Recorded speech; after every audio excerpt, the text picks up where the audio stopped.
This is Sparta! You, in fact, are the person who brought attention to the Fast and Furious program and to the fact that weapons were basically being put in the hands of people who gave them to cartels, and that 2 of those guns, in fact, were found at the scene of ATF border agent at his death, Brian Terry, correct? That is correct. I was instrumental in fact, formulating the idea to stand up a website to expose the across-the-board mismanagement in ATF. And what made you do that, Vince? What made you do that? What prompted that? Outcries from hundreds of agents across the country when my original dispute started, and I realized that there was no mechanism in the government, any mechanisms that there were to communicate with senior management and report abuses were broken, and the leadership continually disregarded our reports, our allegations, no matter how well we substantiate them with documentation. They're well documented, by the way. And, you know, as you know, the president and Eric Holder have basically said that they had no knowledge of this Fast and Furious program. We're still trying to figure out who authorized this program because, as you say, yourself and many, many agents on the ground thought that this was a crazy way to go about this and that it would put guns in the hands of the wrong people. You know, do you feel vindicated in the information that you put out there through your website?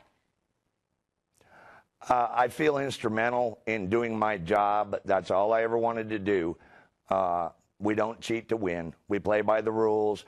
And when our leadership chose to not play by the rules, people stepped forward. Agent Dodson, Agent Gill, all the people who have come out front and put themselves in a position. So the agency had to identify the poster boy. Watch what happens to Vince Shefflu before you consider stepping forward.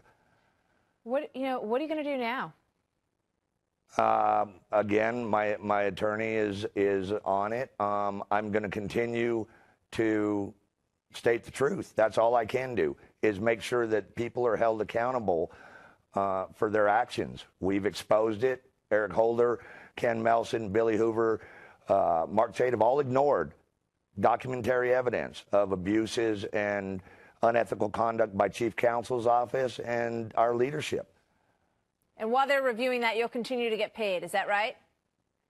Well, that's up to them, I guess. I'm not driving this ship. I tried to resolve this in-house informally years ago, and you know, I've gotten hundreds of I don't knows and I don't recalls under oath, so it's pretty difficult to hit a moving target like that when the managers don't know what they were doing or why they did it. Yeah. Any regrets? No, none whatsoever.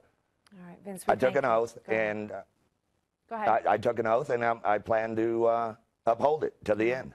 Vince Shefflu, thank you very much. We're going to stay on top of that story and figure out what happens with your job and whether or not this is connected in any way to you being one of the main whistleblowers in this Fast and Furious program, and now you're without your badge, without your gun, and we'll see what happens.